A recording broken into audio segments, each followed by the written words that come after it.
Assalamualaikum warahmatullahi wabarakatuh. Minasan konnichiwa. Hajime mashite.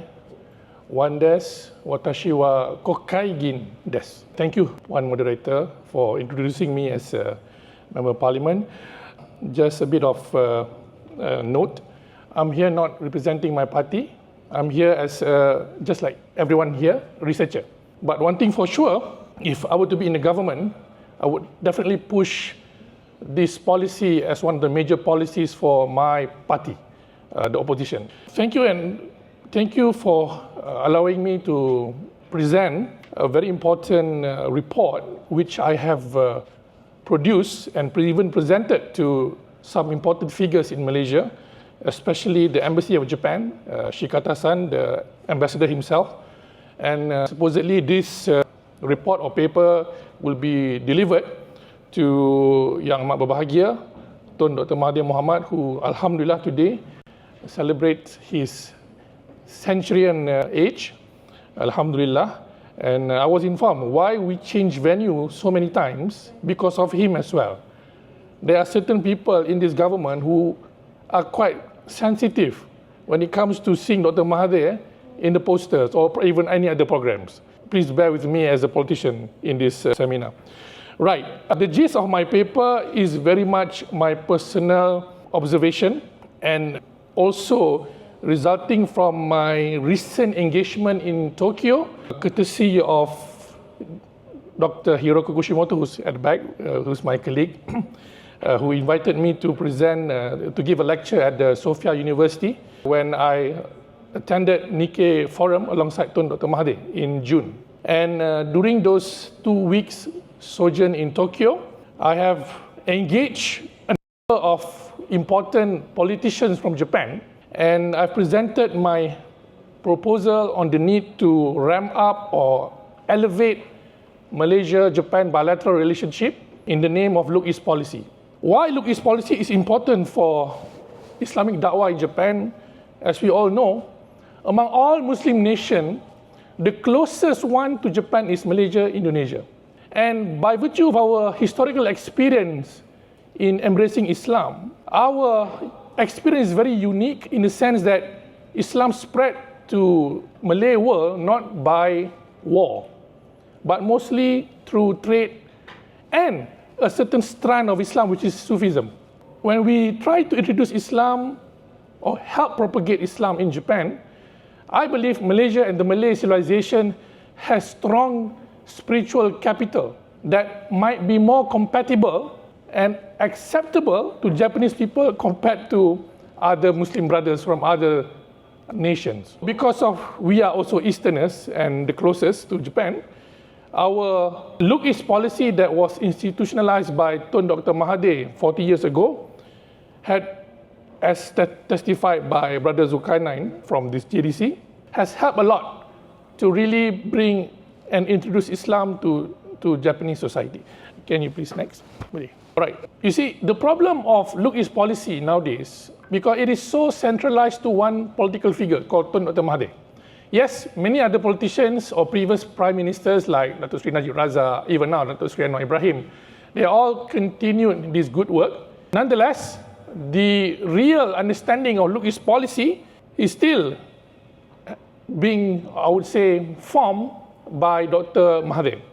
When I interviewed him a few times about Look East policy, the often dimension being emphasized by Malaysian government is always the economic one. Whereas in actual truth, Tun Dr. Mahathir produced Look East policy as a panacea or as a solution to his long diagnosis of the Malay problem in Malaysia, which is the Malay dilemma. According to Tun Mahathir, in order for the Malays and the Muslims to be empowered, one has to learn from the...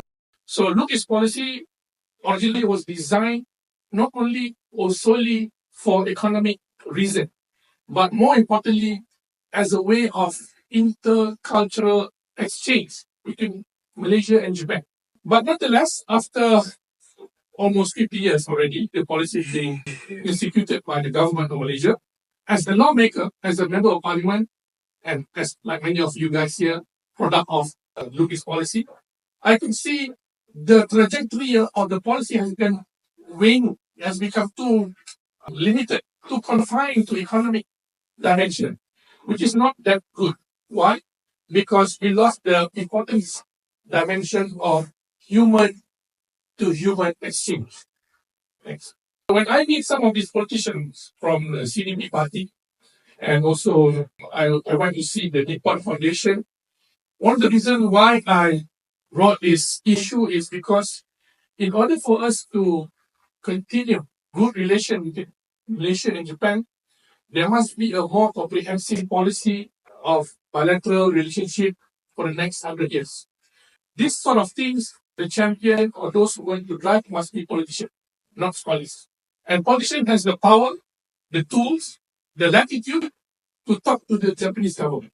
And we all know, in order for us to really help our Japanese rivers, brothers and sisters over there, one has to be able to convince the Japanese government and politicians or their lawmakers on the importance or the correct understanding of Islam, that is compatible to Japanese society. Most of the da'wah effort in Japan are done by private sectors or non-governmental organizations. Last one, we went to see JMA with some of Tun Mahathir's right-hand advisor, and we try to understand what are the problems and issues involving Japanese Muslims. And definitely, lack of support and resources are some of the major issues that we, as Muslim brothers and sisters from other countries that have more resources, must step forward and help our brothers there and sisters so that they can practice their faith better, and their policy by the Japanese government would able to be more, I would say, palatable to the Japanese Muslim, either the indigenous Japanese Muslim or even the immigrant workers from our countries and other parts of the world. In short, the conclusion that I would like to put forth with this very short presentation, if I have more time, I will be able to explain more. In short, if we want to see a growing Muslim society in Japan, we as Malaysians must latch on the Lubis policy as our canvas to do down. We sent 22,000 students for the past 40 years to Japan, but if the students do not mix and mingle with the Japanese, then unfortunately, the beauty of Islam will never be able to be shared. Hopefully, I have listed some recommendations in my paper, which I cannot explain here with limited of time. Perhaps my role as politician, if I were to support Indonesian politics for quite some time, I will be able to put more effort to help our scholars, our NGOs to perform better missions in Japan, but in a very proper way. Not typical da'wah setting, but to me, more like intercultural. That is my conclusion. And thank you. Hopefully, we can have some exchanges in other sessions. Thank you very much. Thank you very much.